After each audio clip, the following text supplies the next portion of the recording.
नमस्कार, मैं हूं आपके साथ अनुष्का राय और आप देख रहे हैं इंडिया समाचार।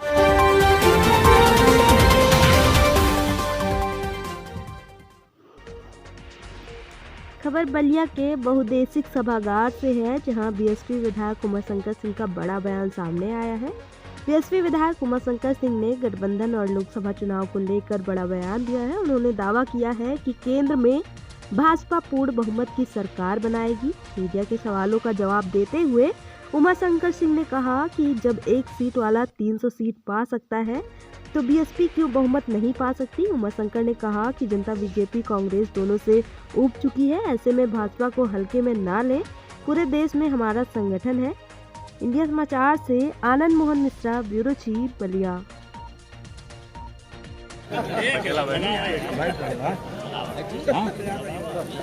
हो गया ना, गठबंधन न करने के पीछे जो कयास करेंगे, आखिर क्या वजह है कि गठबंधन से इन्होंने इस किनारा कर लिया है? अगर आप कहते हैं कि हमको बीजेपी को रोकना है, तो आप उस बीजेपी को अगर रोकना है तो कहीं ना कहीं अलायंस के साथ आना पड़ेगा। आपको नहीं लगता है? हमारे लिए जिस तरह से बीजेपी है उसी तरह से कांग्रेस भी है। सत्ता में बीजेपी है सर?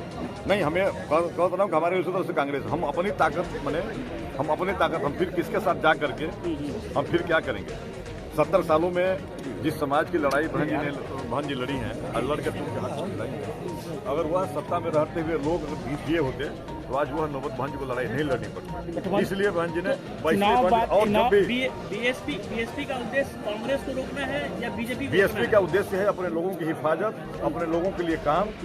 बीएसपी का उद्देश्य मतलब, और इसका उदाहरण जब उत्तर प्रदेश में बहुजन समाज पार्टी की सरकार रही हो तब तक उनके कार्यों के मतलब किस तरह से एजेंडा लागू किया जाता है। आप यही जहाँ पे हम लोग खड़े हैं, इसी के बगल में 50 चुनाव के बाद गठबंधन इसी के 50 मीटर में, हाँ, इसी के 50 मीटर पे मान्यवर कांसीराम शहरी आवास है। आप जाके देखिए उसमें क्या कौन दलित समाज के लोग हैं, सारे समाज के लोग हैं। ये बहन जी सबके लिए काम करती हैं। सर, केंद्र में आप नहीं आ रहे हैं, केंद्र में आपकी सरकार नहीं बनने जा रही है, ये जग जाहिर है। आपको या तो कांग्रेस सरकार बनाएगी या फिर बीजेपी सरकार बनाएगी, आप किसको रोकेंगे? ये आपकी गलतफहमी है।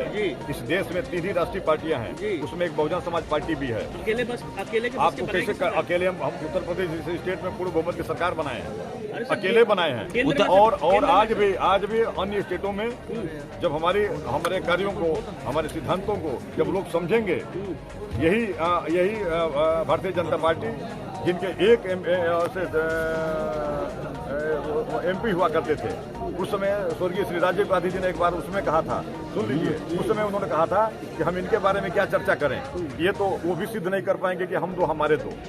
और वो मान लीजिए आज उनके देश में सरकार है, तो अब कैसे बहुजन समाज पार्टी को इनका इतना हल्का, इनका कारवां पूरे देश में है और हर जगह संगठन है और हर जगह एमएलए है। किससे उम्मीद करते हैं कि आपको समर्थन करेगा? कांग्रेस, बीजेपी को? नहीं, हम हमारे लोग, हमारी जनता।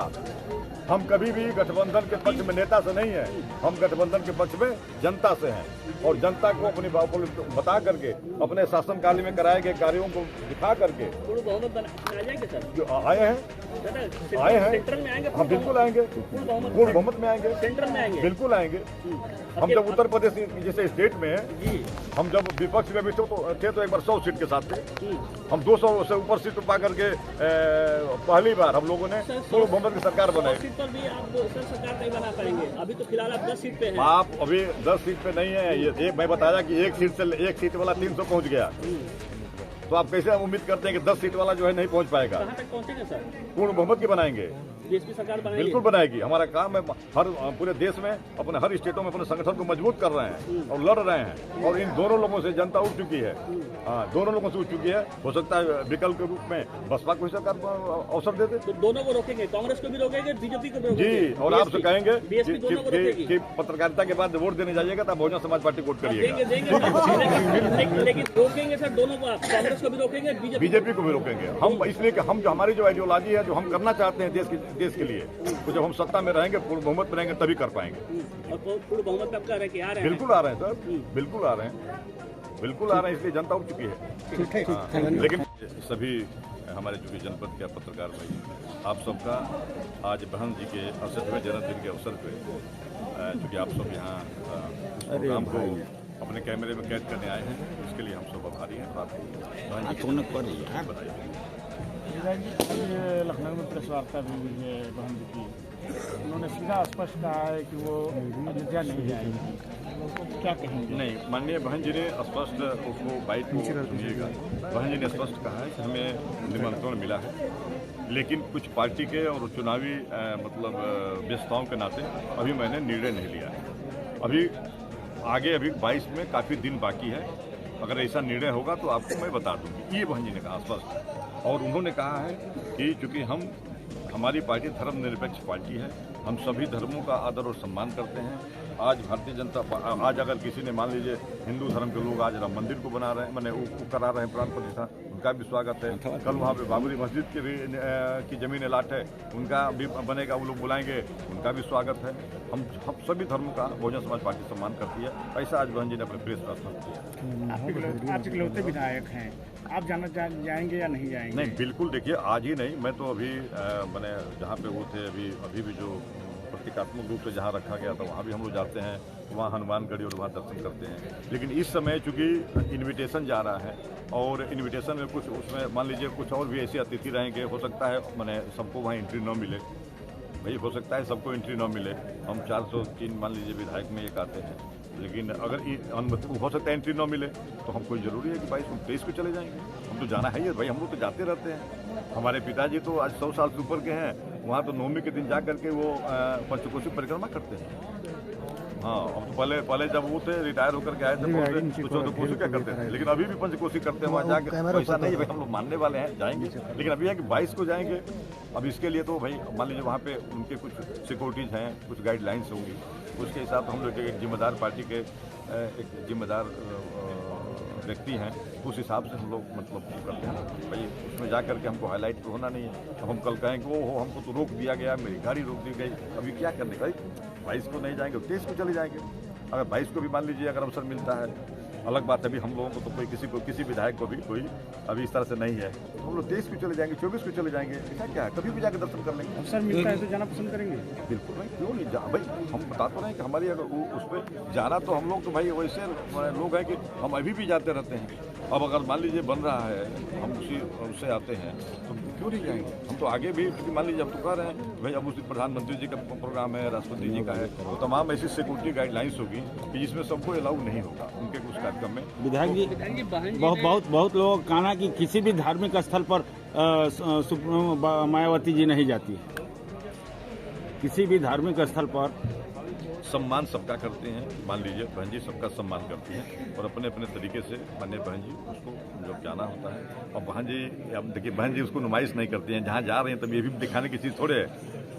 अब आप कहीं अपने घर में कुछ पूजा करिए या घर में करिए तो ये सब दिखाने की चीज़ तो होती है, नुमाइश करने की चीज़ तो है नहीं। और इसको हम क्योंकि ये तो करते नहीं हैं। बीजेपी जो कार्य कर रही है नुमाइश कर रही है। नहीं, हम बताएं कि मैंने आपने हमारे एक साथी ने कहा, मीडिया के साथी ने, कि बहन जी कहीं गई नहीं है, तो कैसे पता आपको नहीं गई?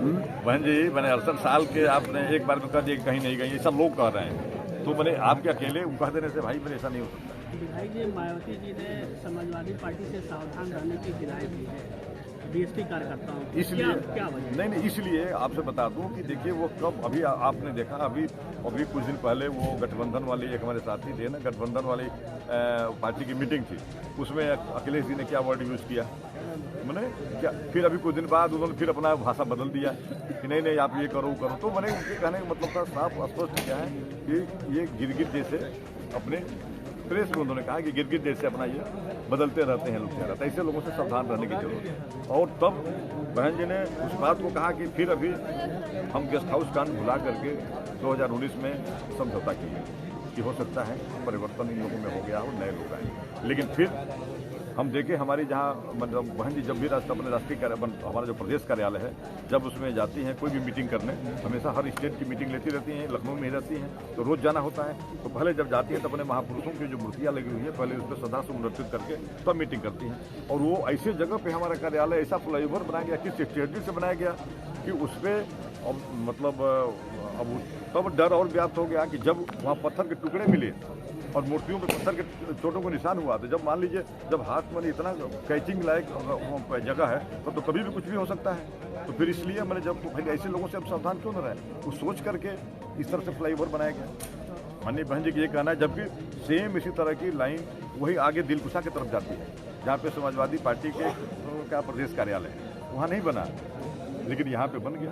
तो जान का खतरा है मायावती जी को समाजवादी पार्टी के भाई लोगों से? स्पष्ट तो आपने देखा होगा, सब उन्होंने प्रेस में कहा कि स्पष्ट अभी कुछ दिन पहले उन्होंने कहा, इसीलिए सरकार से उन्होंने आग्रह किया कि हमें कहीं सुरक्षित हमें कार्यालय आवंटित कर दिए, ये कार्यालय में छोड़ दो।